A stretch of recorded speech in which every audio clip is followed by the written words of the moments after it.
है। स्नेहा को न्याय देना होगा, स्नेहा को न्याय देना होगा। न्याय हम लेकर रहेंगे, न्याय हम लेकर रहेंगे। We want justice, we want justice, we want justice, we want justice, we want justice। Sneha को न्याय। कितना स्नेहा अपनी शहादत देंगे इन नेताओं के सियासत के लिए। कितनी बच्ची का बलात्कार होता रहेगा और वो पैसे की माफियाओं का थाना और डीएसपी का शिकार होते रहेंगे। कब तक बच्चियों के बलात्कार पर गंदी राजनीति और सियासत चलती रहेगी? कब हमारी बच्ची बेटी बहन आजादी के साथ मुस्कुरा पाएगी? कब इस बिहार में आजादी मिलेगी? कब बच्ची की आजादी? कब? इन्वेस्टिगेशन सही नहीं होता। मेरा आग्रह है सीधा, जहां पर हमारी बेटी थी वहां में किन किन लोगों का टेलीफोन है, डीआईजी साहब एसआईटी जांच करिए और कॉल टेलीफोन का जो प्लेस है उसके आधार पर, एसएफएल के आधार पर, टेक्निकल सेल के आधार पर आप उन लोगों से पूछिए कि रात के कितने बजे तक उस रूम में किसका किसका फोन है। हम जांच फोन, दूसरी बात कॉल डिटेल, हम जिस पर आरोप है उसके पूरे कॉल डिटेल चाहते हैं। जब मेरी बच्ची फांसी लगाती तो केवाड़ी लगा होता, केवाड़ी कैसे खुला? जब छिटकिनी टूटा नहीं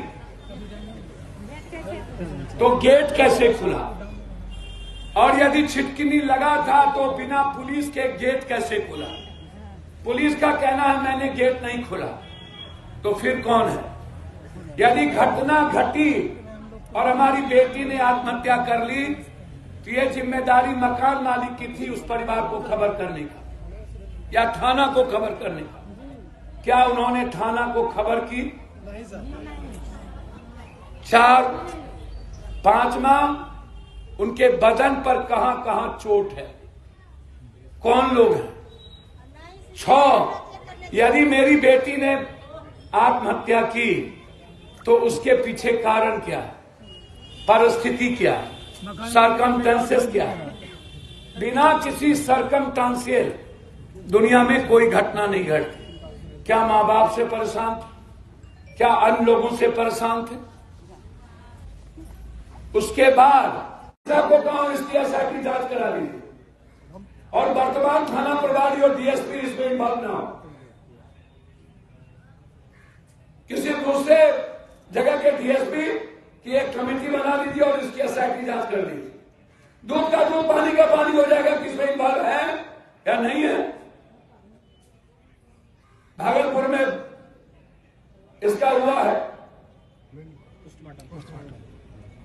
पोस्टमार्टम, तो बेटी कहीं सुरक्षित है क्या?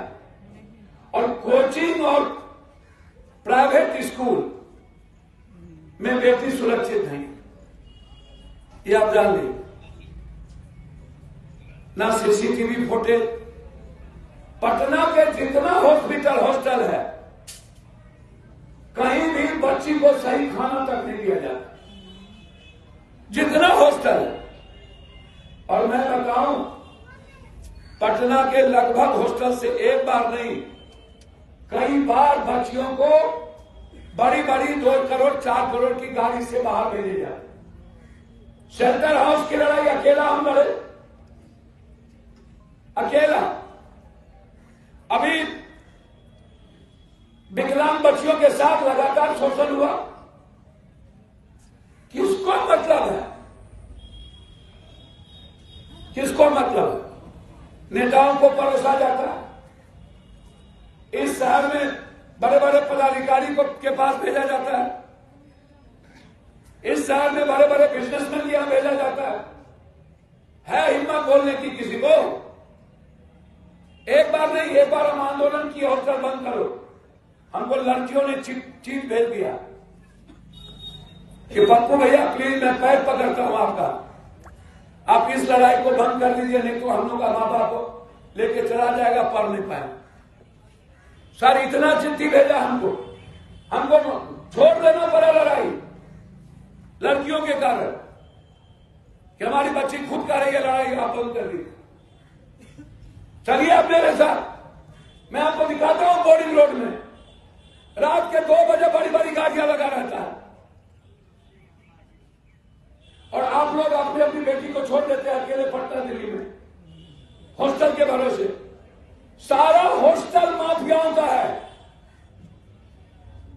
बच्ची को सिर्फ मां की आंखें बचा सकती है, पिता नहीं, भाई नहीं।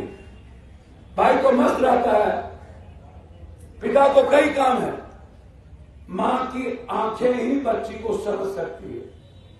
बच्ची को कोई सेव कर सकता है तो सिर्फ मां। देखिए आप लोग के घर में जब आग लगता है तब आपको चिंता होती है। हम 80 से इस तरह की परिस्थितियों को देख रहे हैं और झेल रहे हैं। परसों भी एक बच्ची के बलात्कार की घटना में हम हाजीपुर गए थे। हर दिन इस प्रदेश में एक जिले में एक दिन में लगभग अपराधी माफियाओं के द्वारा 1 जुलाई से 15 जुलाई के अंदर 22-23 मर्डर होते। पटना में एक दिन में 9 से 11 मर्डर होता। हम कितना गाली से प्रशासन को दें? क्या इसके लिए समाज दोषी नहीं है?